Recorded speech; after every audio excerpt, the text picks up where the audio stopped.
these days when we all really miss diving and really miss the water, it is time for us to learn a little bit more, maybe not from firsthand experience, but through webinars and informative sessions about the wonderful marine life that we have in the Philippines. And we are delighted to have Dr. Daniel Geary, Dr. Frogfish, with us tonight, who used to be my down the beach neighbor in Dauin, and still resides in Dauin and is doing his research on frogfish in Dauin, which is the capital of frogfish in the Philippines.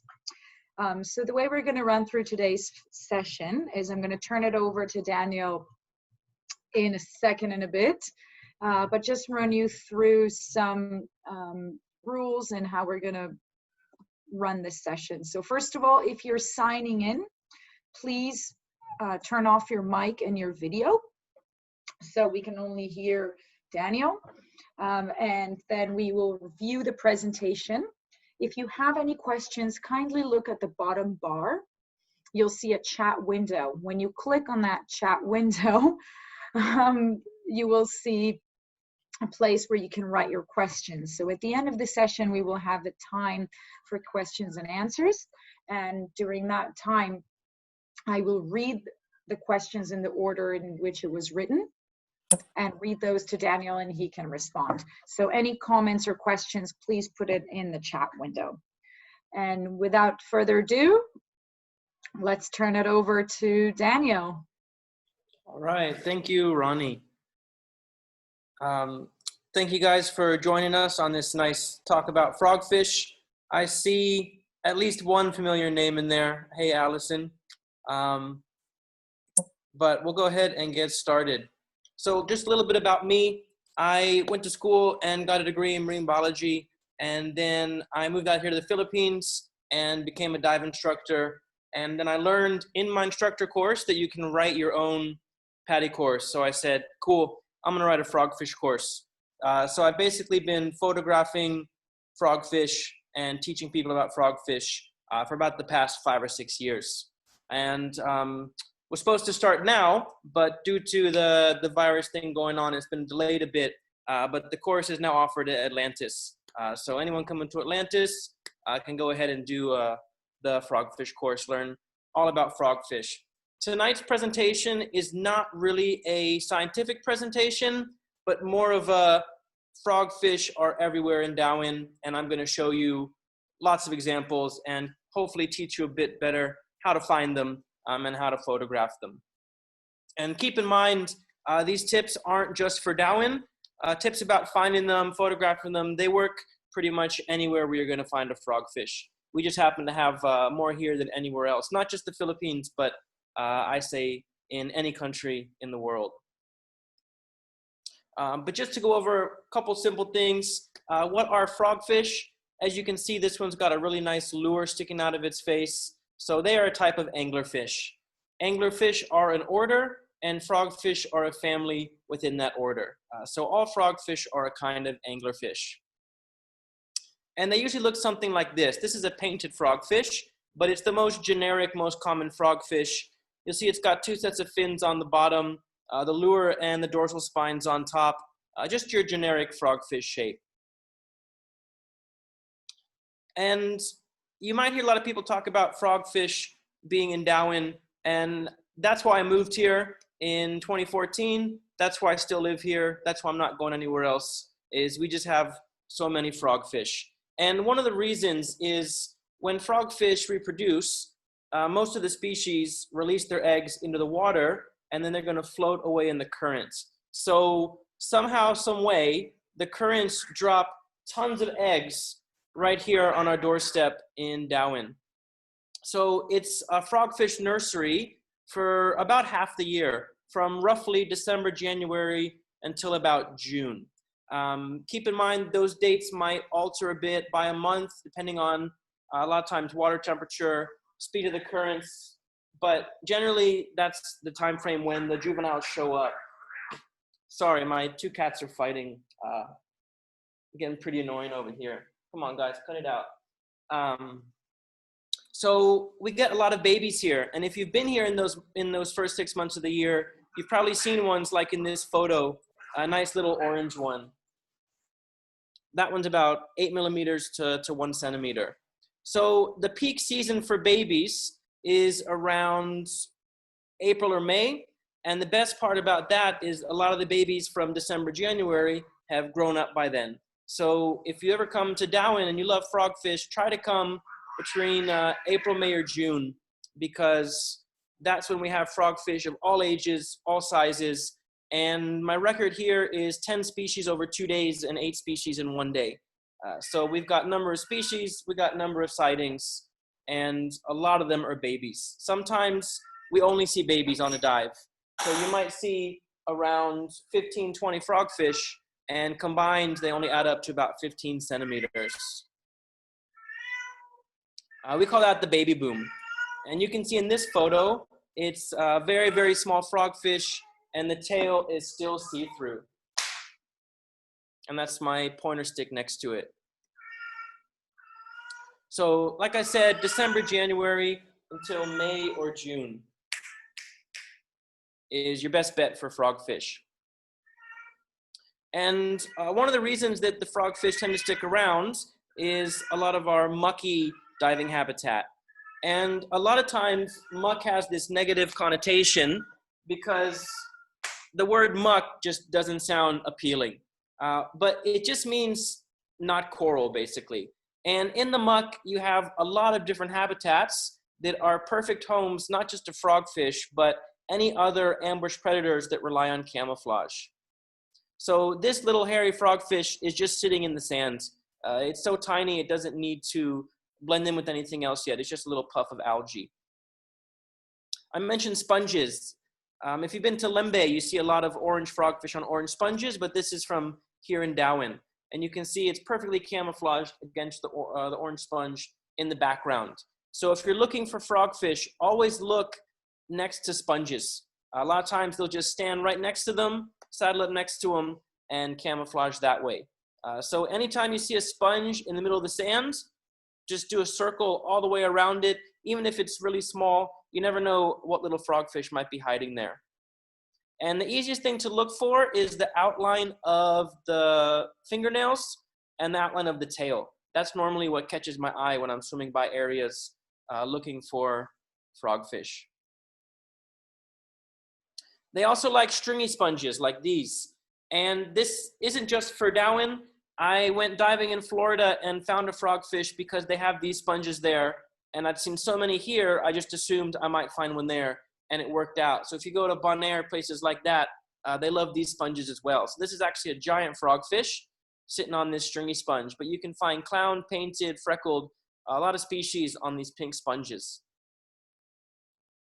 Some species live in rocks. They just, if you see a big area that's all rubble and small rocks, look in between all these little rocks. A lot of clown frogfish will live there. Sometimes Ocellated and Randall's frogfish, little black painted frogfish.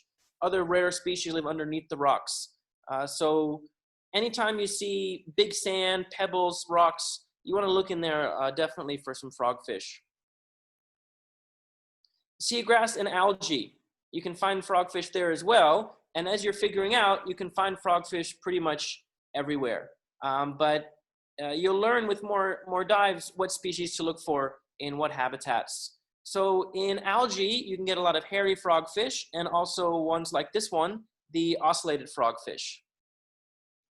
And then clown frogfish, painted frogfish, sometimes they're just sitting there in the seagrass. So these are really fun to look for on the safety stop because most of our dive sites, our safety stops are in beds of seagrass or rubble.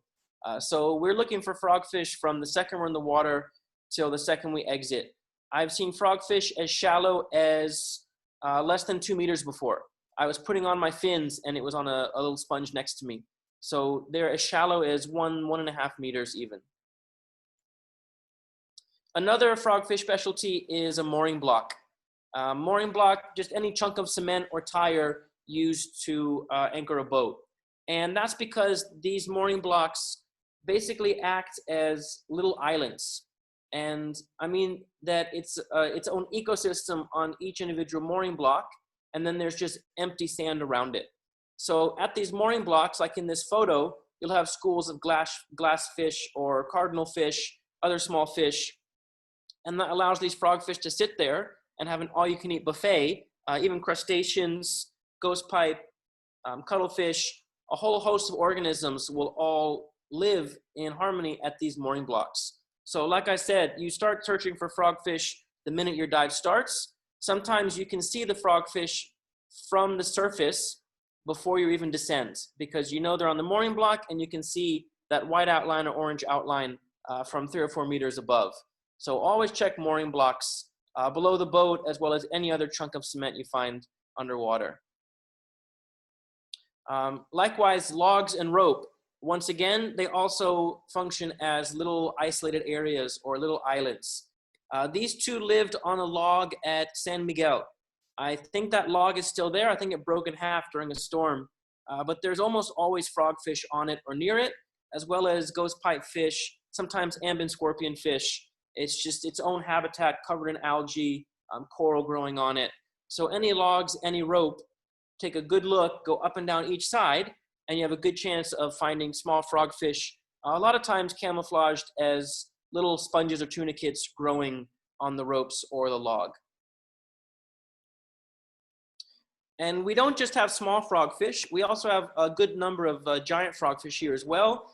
If you go to some of the artificial dive sites like Guinamaan and Thalatsa and Pyramids, I'm not going to guarantee a giant frogfish, but you got a really good chance because there's almost always a couple residents living at those dive sites. And you can see how big this one is because of the banded pipefish sitting right next to his face. And I think everyone has seen one of those if you've been diving. They're like a large pen. So that's a pretty sizable frogfish. You might have seen videos of this frogfish. It went viral on PADI. It was called the swinging frogfish. And the video was of this frogfish on this fishing line that's shaped like a U, just swinging back and forth in the current. And so I was able to photograph it. I recognized it instantly. And this is on the front of a sunken Jeep. And might sound ugly, but I think I've found 6 or 7 frogfish on that one Jeep at one time before. So a lot of these giants love these artificial structures. Once again, they're like a little island with their own ecosystem, all you can eat buffet for the frogfish. And then Apo Island has a good chance of frogfish as well. There's a few that live there. They have their own little areas where they patrol, but unlike other species, giant frogfish move around a bit more. A lot of times you'll find them at Rock Point West and Chapel, and then you won't see them for a few months and then they'll return again. But if you're lucky, you can find them. A lot of times they're this pale color, this like pinkish purple, which is the same color of a lot of sponges there. And another size reference, there's me with a brown one on some sponges over at Apo Island. So they're a good sized frogfish. No need for a macro lens for these guys. And you can even find frogfish here just in the sand in the middle of nowhere. But to have your best chance at finding frogfish in the sand, pretty much only limit your searches to any sand that has heavy or thick sand grains. You don't want to search for frogfish in really light, dusty sand because it can't really be built by other organisms into structures where the frogfish can hide. If you see in this photo, it looks like there's some worm tubes, worm casings in the background, and it allows just enough area for these frogfish to kind of hide in the sand. So chunky, clumpy, thick sand, that's a great place to search for these little 8mm frogfish, but thin sand, you kind of want to stay away from. You might find some there if you're really lucky, but they prefer thicker sand grain. And I believe one of my friends did a study on this, and it was confirmed that larger sand grain size equals more number of critters. So that works for scorpion fish, other animals as well. Here's one of my favorite frogfish mimicking a flatworm, just in the middle of the sands. And you'll see in this photo, if you have manual settings on your camera, I put it on a really low f-stop. I think this was f2.8 or f3.5, and that essentially eliminated all of the sand from the background into a blur and just isolated this little polka dot frogfish in the photo. So that's something you can do just to spice up your photo a bit. If you find one in the sand, just make the background blurry. If you don't have those capabilities, You can do it a little bit on Photoshop, but if you do it too much, it's noticeable. So be careful if you do it in post-production. And here's another ocellated frogfish just in the sands. But if you notice, those sand grains have shells in them. They're clumped together, so it's good sand for a frogfish.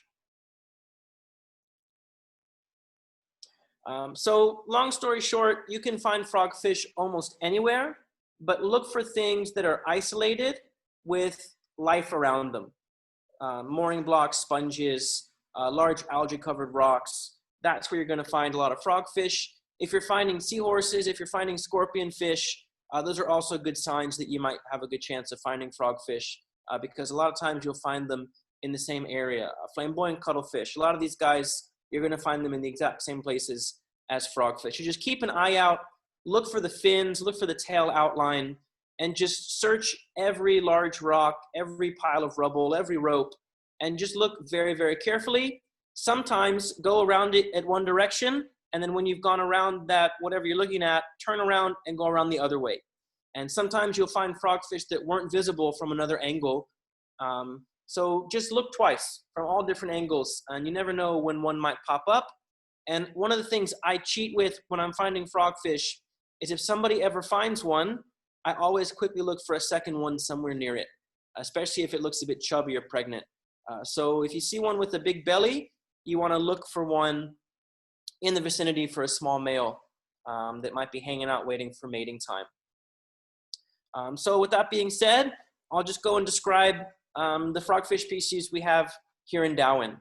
And please keep in mind that all of these species are actually found throughout the Indo-Pacific. So everything you learn here, you can take away to any other dive site as well. But if you go anywhere else, you just won't see as many frogfish. So we have four what I would classify as common species. We have painted giant and clown, which is also called warty. And then we have the hairy frogfish, which is also called striated, although that one's a bit more rare compared to the other three. This is a painted frogfish, sketched from a local artist who sketched all these frogfish for me. And you'll notice it has 3 polka dots on the tail and a circular body pattern. And it's on a sponge. So that's pretty much all you need to look for painted frogfish is these 3 spots on the tail and this body pattern. And this one's living in seagrass. So another example, same species, different habitats. A lot of times, if you are here in the beginning of the year, the majority of frogfish you see are going to be this orange color and this size as well. Maybe 8 millimeters to 1 to 2 centimeters. They're almost all painted frogfish. And a lot of the photos seem very, very similar, just orange frogfish in orange sand. So if you're brave, you can get the snoot out and take a photo like this. Almost exactly the same size frogfish, same habitat, but 2 vastly different photos. And sometimes you can't quite see the 3 polka dots on these small red ones, but I promise you they're painted frogfish. Here's an adult painted frogfish, and you can see the 3 polka dots on the tail sticking out in that triangle shape. Another maybe 3 centimeter orangish red painted frogfish next to a sponge. You can see it's not on top of it, it's just next to it, like it's hiding in its shadow. And if you look closely at the tail, you can see 3 large orange dots. And here's one of my favorite photos of a purple painted frogfish on a blue sponge. This one was just sitting on top of it. It had a nice plateau area, and I've circled the 3 polka dots on it for you.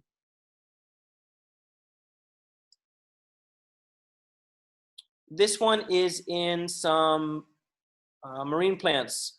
Some of the guides told me it was a hairy frogfish. Some said Sargassumfish, some said Spotfin, but immediately I knew it was painted frogfish because the tail pattern has those 3 perfect polka dots on the body with the circular rest of the body pattern.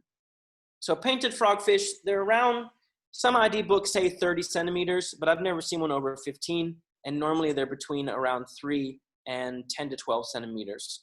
So look for something around 7 centimeters, and that'll be your best bet. We have giant frogfish, and they can grow up to around 35, 40 centimeters if you get to see a really nice big one. but generally you'll find them around 15 to 25 centimeters or smaller. They have 2 large dots on their tail, they have lines on their eye, and they have a weird amoeba-like skin pattern. And they love sponges. Giant frogfish absolutely love sponges. You can't see the tail on this one, but you can see the lines on the eye, and the body pattern is not circular. It's more squiggles or sprinkles, like on a cupcake someone compared them to. So not really circular. Here's an adult, and you can see the 2 large circles and then the lines on the eye. Sometimes giants have a 3rd dot on their tail. I call it the floating dot. It's never in the center. It's not the same size as the other 2, so I tend to ignore it. Here's a large giant from Apo Island, and you can see it's on the sponges on the wall at Chapel. And before I took this photo, it was a green frogfish on a green sponge. When my flash went off, rusty frogfish, rusty colored sponge. So that was pretty cool. But you can get a really good look at the skin pattern on this one. Then a nice pink one on, you guessed it, nice pink sponge. Look at the tail, 2 circles, body pattern, lines on the eye. Here's a small one, about maybe 3 centimeters. Like all the others, weird body pattern, 2 circles on the tail, lines on the eye. And then this camo colored one, these are generally giant frogfish as well, even if you can't really see the body pattern. But they're this camouflage green, which is a bit different than any painted colorations.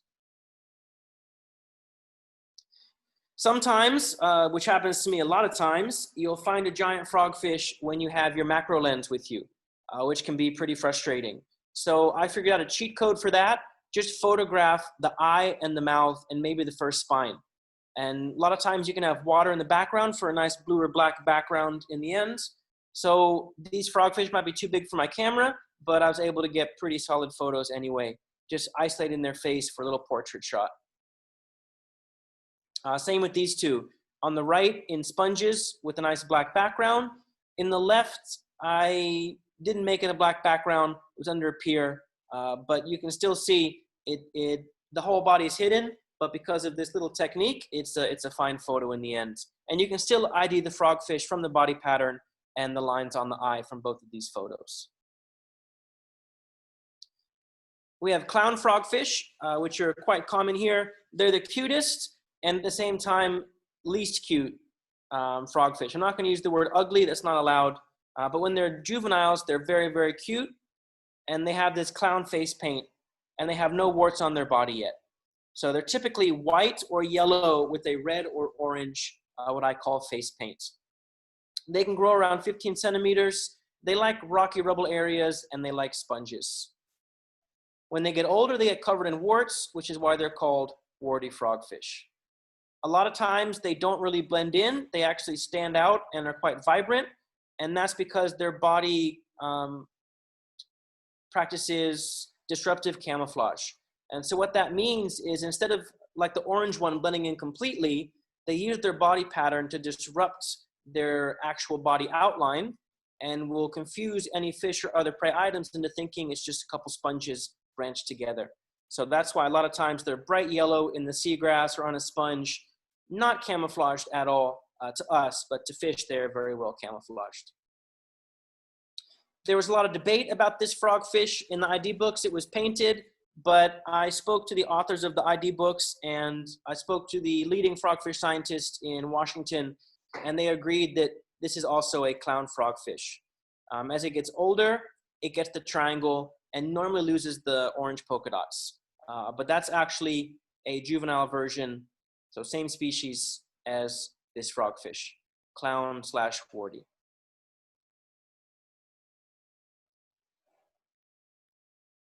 This one used to be black with orange polka dots. You can kind of see them in the body pattern in the background, and it turned red in the end, but it has that triangle on the side of the face. On the left is a mating pair, female on the top left, who is white with red, and the little male is pink with red. You can see they both got the triangles, but the female has a lot more warts. And on the right was a really cool bluish purplish clown frogfish with really cool colored triangle. And here's a juvenile just getting its warts sitting in a sponge. And a lot of times the triangle appears to have a different texture than the rest of the body and tends to grow algae a lot better on that triangle and not just the rest of the body, which enhances its camouflage. And then our least common of the 4 common species is hairy frogfish. This is always on everyone's wish list. They show up later in the year. So if you want to see hairy frogfish, you want to come between March and maybe July. Once again, it's not guaranteed. It all depends on the currents and the temperature. But generally, they show up a bit later, like February, March, than the other species. I couldn't tell you why, but part of me thinks it's in relation to the algae, because there's more algae later in the year than in the beginning, and they need that algae for camouflage. But that's just a guess. They can grow around 10 to 15 centimeters as well. And if you're lucky, you can see some really small ones, like this less than 1 centimeter juvenile. A lot of times you'll find hairy frogfish just in the sands, sometimes next to a plant or chunk of algae, because they're camouflaged as algae. But it all depends on what habitat each individual frogfish is living in. That will dictate what hair and growths will be on the frogfish itself. So this one was camouflaged as pulsating coral, which was pretty cool. It lived there for a couple weeks, turned the same color as the pulsating coral, and would just sit there down current, so the pulsating coral would fold right over top of it and keep it completely camouflaged. Everybody loves the black hairy frogfish, which mimics those large black sea urchins. I've only seen it 3 or 4 times here in Dauin, but it does show up here. And if you're really lucky, you get to see one. And I think they're incredibly beautiful species. Just a little up close of the hair and the black spikes. Almost looks like an alien. I don't know what's going on when it's mustache and goatee. It's either changing color or scar tissue. Part of me thinks it might be changing from white to black, but I'm not sure. Frogfish don't always change color uniformly, so it could just be part of the body taking a bit slower.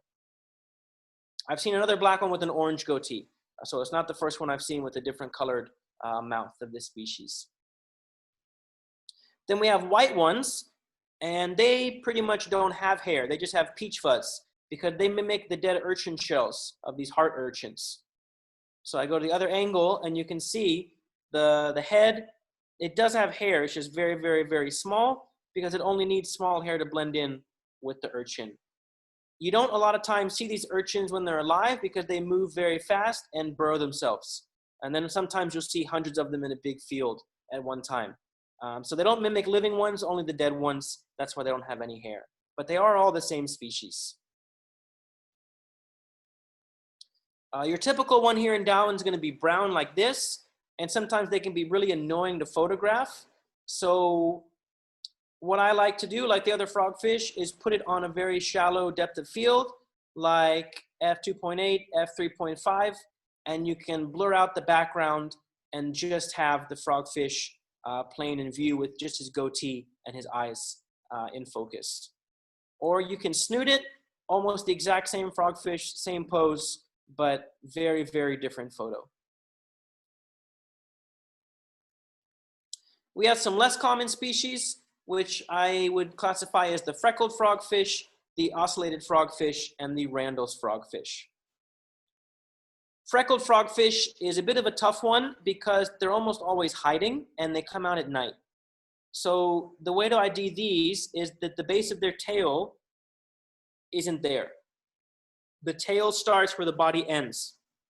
In the other species, they have what's called a tail base. So you have the dorsal fin, you have like a rectangular shape, and then the tail. These guys are just body, tail. So a lot more like a normal fish shape. And they get around 10 centimeters as well. So you can see in this photo, it's a bit fuzzy, but it's just got body and then tail. There's no space in between. And it's the only species that's missing that tail base. And it's very smooth looking as well. Sometimes if you're lucky, you'll find them in hard coral, but a lot of times they're so well hidden in there, you don't see them. This one was on some hard coral growing on a mooring block. So that's why we found it, because we look on every single mooring block. This one was inside of a tire on a sponge. So you can see it's very smooth, perfectly camouflaged with the sponges behind it. And you might be able to see that there's no tail base behind that sponge. Here's a close-up of the face on the left. Looks very, very smooth.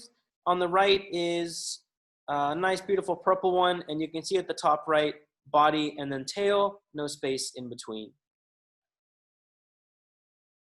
And this is a good example of freckled frogfish. It's on a sponge inside of a concrete structure.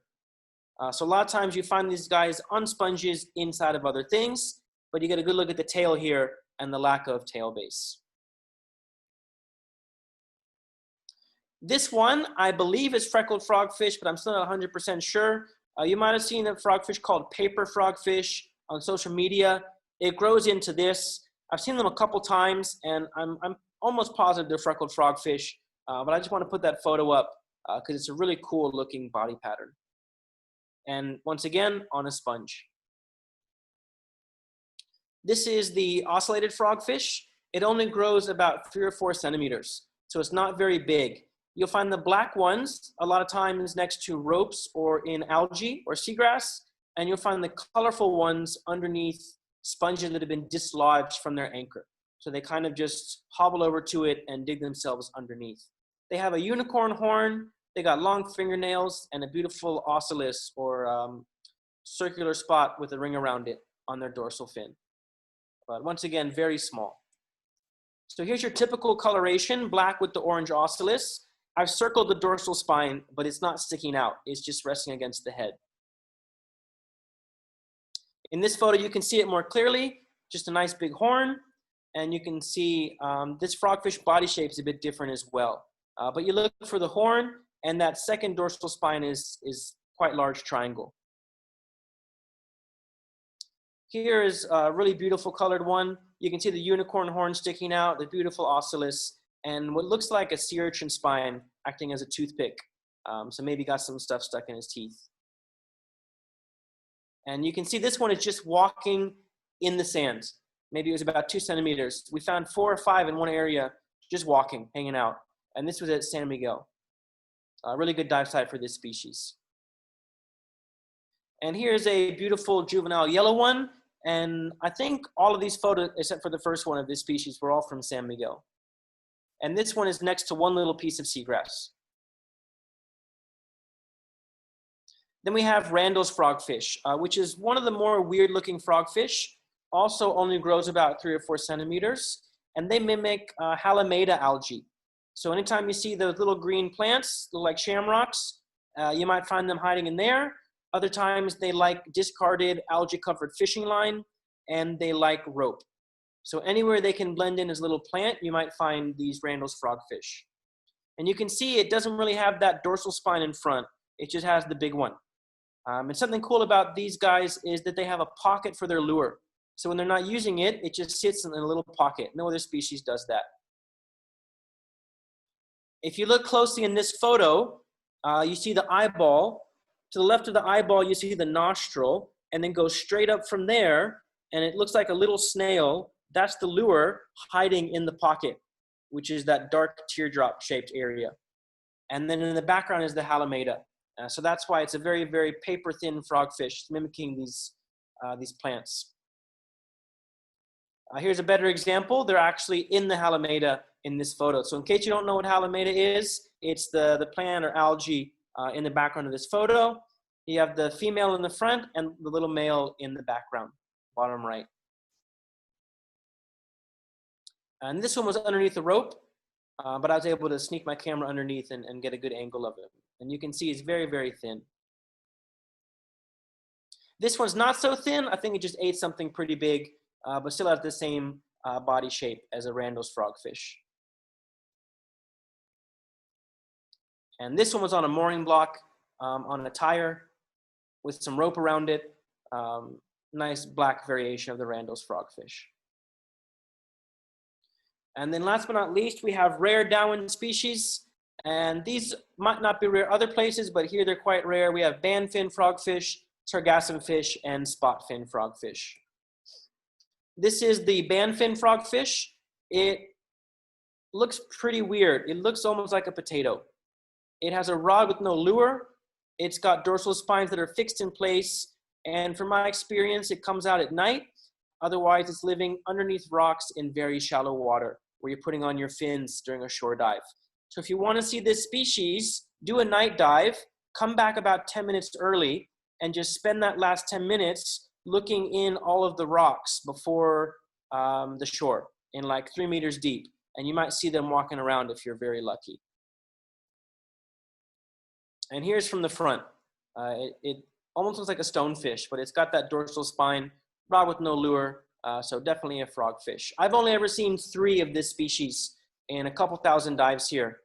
I know other people who've seen them, so they're very rare here, but they do exist, mainly because we're not looking where they live.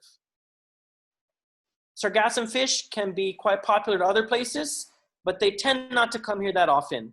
When they do, we can almost always predict it. We can see the sargassum blowing in the current, and we go, yep, it's a sargassumfish day. And I tell the boat crew I'll give them 1 bottle of beer for every sargassumfish that they rescue on the shoreline, removing all the tanks from the boats. So it gets me frogfish to show the guests, then we all go out and do karaoke. So it's a win-win, and the frogfish doesn't suffocate on land. This species has a swim bladder, so they're actually very good swimmers. The photo on the left is from an actual night dive. The photo on the right is from a rescue mission financed by a Red Horse. I took it out to a thick mooring line, released it, and it swam down to it. On the left is another rescue mission. On the right, I found a sargassumfish at Apo Island one day. I got bored on the dive. I saw too many turtles, so I said, you know what? I'm done with turtles for the day. I saw a bunch of sargassum. I just had to look through it, and sure enough, I saw a nice fat sargassumfish. A lot of times you'll see them in aquariums, but we don't get them very often here. On dives, I've seen a couple, and normally they're an anchored sargassum on a mooring block or in shallow seagrass.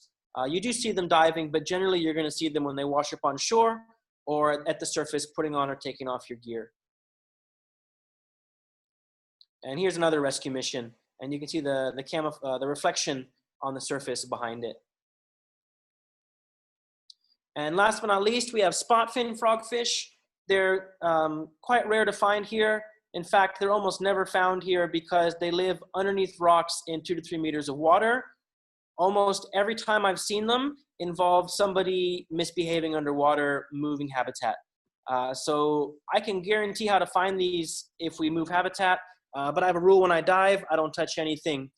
So you're pretty much out of luck if you want to see this species, unless you do a night dive, come back early, check those rocks on the way back in if they're coming out hunting. You might see it then.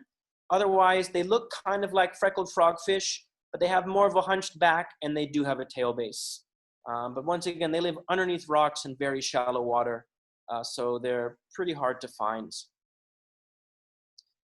That's not all the species we have, but those are the ones that are encountered by divers here in Dauin. If you jump on the Liveaboard and head to Malapascua, you have a chance of marblemouth frogfish and cryptic frogfish. We do have cryptic here, but I think only 2 people I know have seen them, and they're very, very rare. And we don't have marblemouth here, but we do have the other species that I mentioned earlier in tonight's presentation. Overall in the world, I've seen about 16 species. I've seen a couple in Florida. I've seen psychedelic in Indonesia, and then the rest here in Dauin. So just to summarize, when you're looking for frogfish, look at sponges, especially on the sides of them. Look at ropes, look at logs, mooring blocks, artificial structures, almost anything. Just go slowly and look very, very carefully. The only way to get better at finding frogfish is actually finding frogfish. I know it doesn't really make sense, but the more you find them, the more you're gonna find them. It's just your brain learning how to see them and how to figure out which body part is which and which is a rock and which isn't. As for the time of year, the best time to come is April, May, June. But the beauty of Dauin is that we have frogfish all year round. We don't have all the species all year round, but if you come in other months of the year, like August through November, you're gonna have giant and painted, maybe some clown. My hypothesis is that a lot of these species don't live more than a year. That's why we have such set seasons, but giant frogfish live at least 3 to 5 years, and painteds live almost a full year, I believe. So we do have chances of painted and giants year-round. Although you might only see a couple on your trip, whereas if you come April, May, June, you might see 15 or 20 in one dive on multiple days.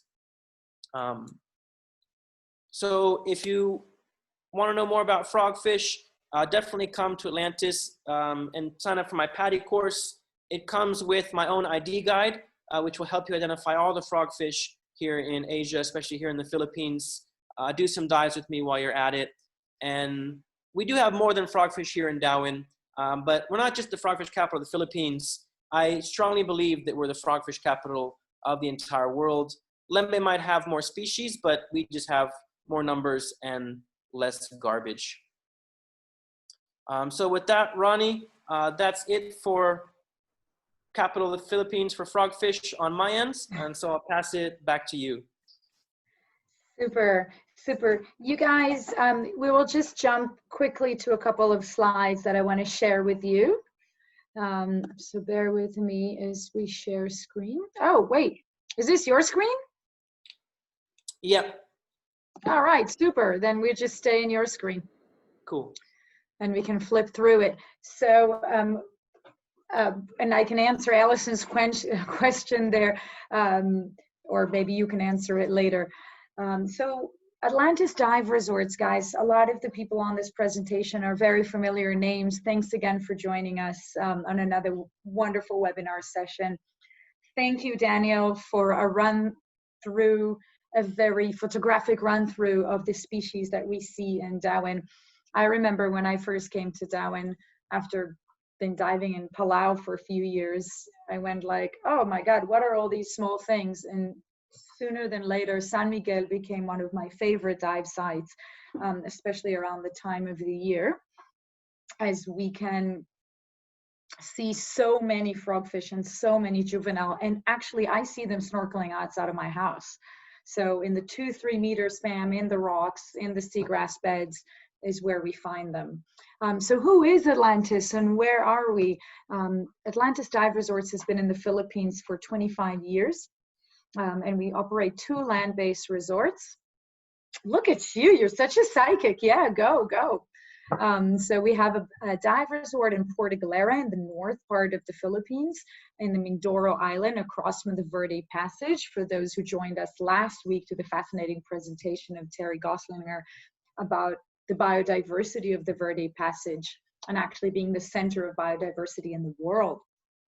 So we operate 1 resort in Puerto Galera, another one in Dauin, and we have a liveaboard called Atlantis Azores. So between the 3 properties, we are dedicated dive resorts with dedicated camera rooms, small dive groups, all local guides, except if Daniel hops over and does his course with us. All of our guides are local, and a 5-star service.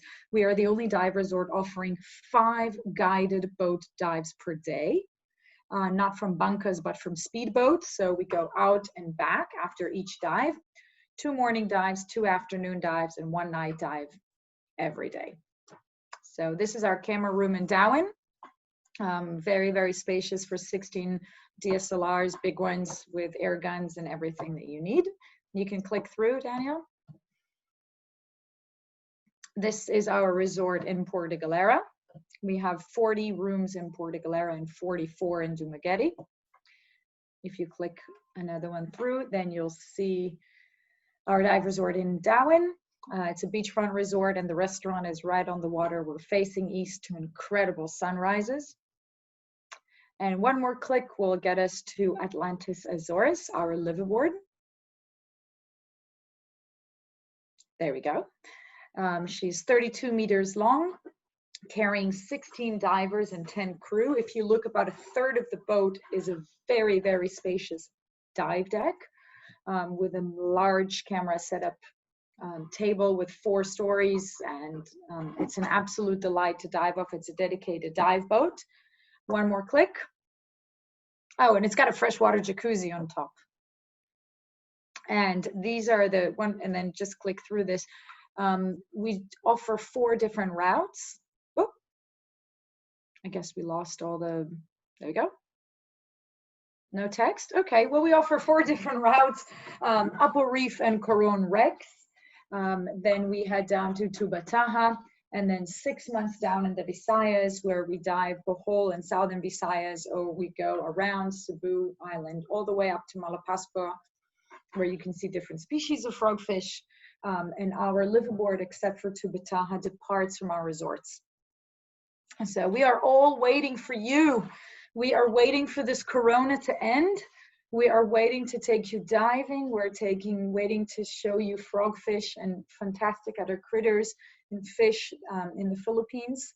And right now, if you've got any questions, please put them in the chat and I'll read those to Daniel. All right, from the beginning, Alan says, hello, sound? No, I'm just joking when I'm reading that. Brent is asking, do you find there's a difference in finding frogfish in white sand or substrate versus black sand or substrate?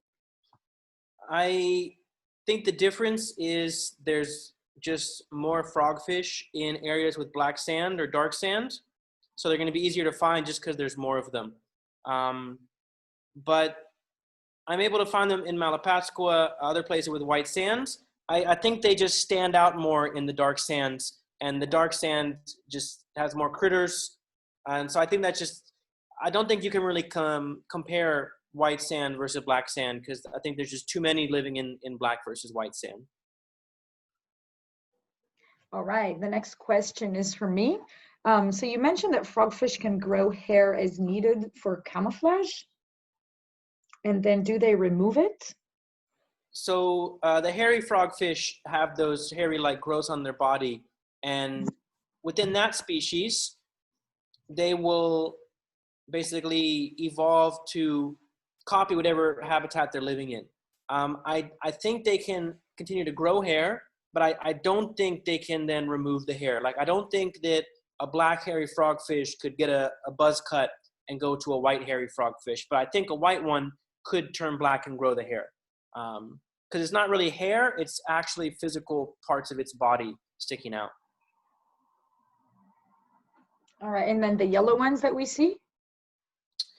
So the yellow ones a lot of times have algae growing on their body, and they have no control over that. The less they move, the more algae there's going to be. Gotcha. Okay. A question from Hillary. Any luck with frogfish in August? So sometimes August has tons of frogfish, sometimes not so much, but generally we have frogfish year round. If the season is late, you'll still have some different species left over in August, but generally it's going to be painted giant frogfish during that time period. Super. Next one is from Allison. Did you see the dwarf in Florida? So I did not see the dwarf, but I had people send it to me.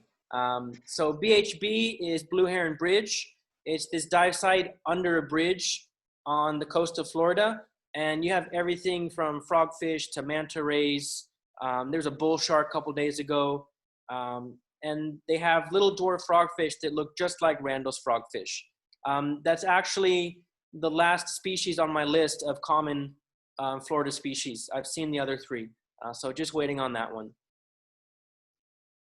Wonderful. And now as I'm reading through the comments, Allison's asking if you're no longer at Atmosphere, and then she says she loves Atlantis. And then Donna says she was out in Dauin. Sorry, go ahead, Daniel.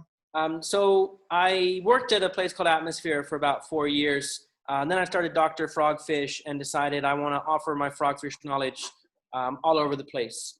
So that way now I can offer to Atlantis, to anyone going there. So I like to spread the frogfish love, not just limit it to one place. Super. And you guys, if you have a vacation coming up with us or thinking about that, please do get in touch with the reservation department and let them know that you're interested in doing the frogfish specialty, and we can absolutely arrange that. And of course, Donna Johnson says she loves Jeannie. How can you not love Jeannie?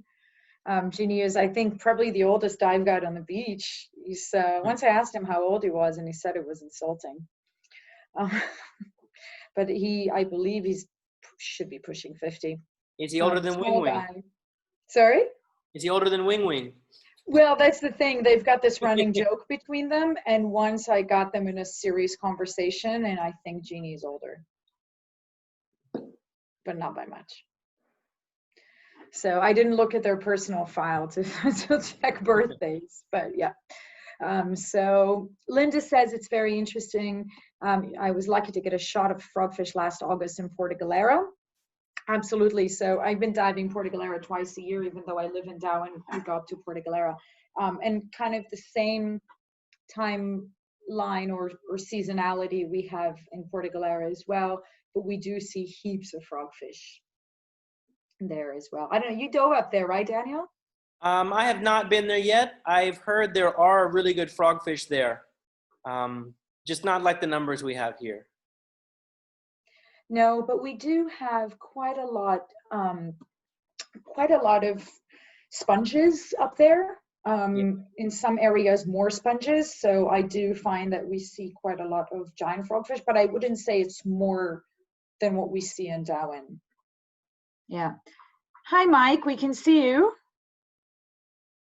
Was that deliberate? There we go. We stopped him. Sorry. So I don't know if you guys have, okay, I'm zooming through. Thank you, wonderful, as always. Sorry there's no DEMA this year. Yes, we are also sorry there is no DEMA this year. Dan says, thanks for the session. I've been to Dauin 5-6 times. Good friends with Tim and Janine. So I had a chance to dive with her. Sorry? Tim and Janine have taken the Frogfish course. Wonderful. And so we all definitely look forward to seeing everybody down in Dauin once this all ends. We love diving with Daniel, and thank you, Daniel, for your time. You all know how to get a hold of Daniel? So best way to get a hold of me is Instagram at Dr. Frogfish, Dr. Frogfish. Pretty easy. And if you want to share the love of tonight's session with other people, it is recorded and will be up on our webinar page. Next week, we've got a fantastic presentation by Marty Snyderman.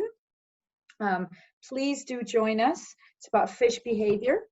And Marty is a renowned world underwater photographer with heaps of knowledge and very interesting fish behavior photos. So we are hopeful we see you next Tuesday.